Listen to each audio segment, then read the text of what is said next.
2 दिवस झाले फ्रीजमध्ये पनीर आणून ठेवलं होतं. म्हटलं चला आज मटार पनीरची भाजी करूया आणि हीच रेसिपी तुमच्यासोबत शेअर करते. टोमॅटो घेतले इथं बारीक करायला. टोमॅटो आणि कांदा असा पटकन बारीक करून घेतला. खरंच असा जर बारीक झाला असता तर किती मज्जा ना, आपला स्वयंपाक किती पटकन झाला असता. त्याच्यासोबत म्हटलं जीरा राईस करून घ्यावा. एकीकडं भात टाकला आणि इथं एका पॅनमध्ये बटर टाकलं आणि पनीरचे हे मोठे काप डायरेक्ट त्याच्यावरती असे शॅलो फ्राय करून घेतले. अशा पद्धतीने मी पहिल्यांदाच ट्राय करते. म्हटलं चला बघूया कसं होतंय.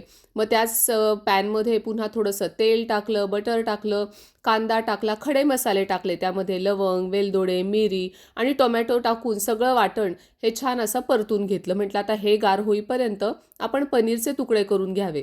मग एकीकडे सगळा पनीर हा अशा चौकोनी कापून घेतला आणि मग दुसऱ्या पॅनमध्ये पुन्हा तेल टाकलं, बटर टाकलं, थोडेसे खडे मसाले टाकले. त्यामध्ये दालचिनी, तमालपत्र टाकलं आणि या बटरवरतीच मग मिरची पावडर, धने जिरे पावडर, हळद आणि थोडासा किचन किंग मसाला टाकला.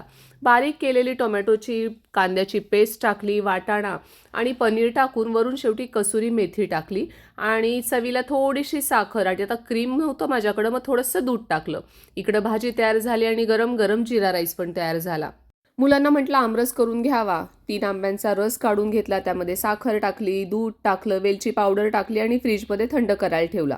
आता म्हटलं भाजी आणि भात गरम गरम झालाय तोपर्यंत खाऊन घ्यावा. मला उन्हाळ्याचा ना पोळी खायचा खूप कंटाळा येतो आणि भाजी एकदम मस्त झालेली. आता इथं आमचा अभ्यास चाललाय मराठीचा. मूळाक्षरं त्याला शिकवतेय. आता माझा मोठा मुलगा देवांश, त्याचा काही प्रश्न नाही. त्याचं 6वी पर्यंतचं सगळं शिक्षण भारतात झालं असल्यामुळं त्याला मराठी लिहिता येतं, वाचता येतं. तसं अश्वथचं नाहीये. त्याला अजून मराठी येत नाही. मग त्याला मराठी लिहिता यावं, वाचता यावं असं मला खूप मनापासून वाटतं. त्यामुळे मी त्याला अगदी अ, आ, इ, ई लिहायला शिकवते, वाचायला शिकवते आणि त्याचा अभ्यास घेत असते.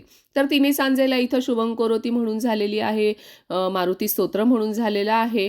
तर असा होता आजचा दिवस. तर व्हिडिओ आवडला असेल तर व्हिडिओला लाईक करा, चॅनलला सबस्क्राईब करा. स्वतःची काळजी घ्या. उद्या भेटूच. बाय.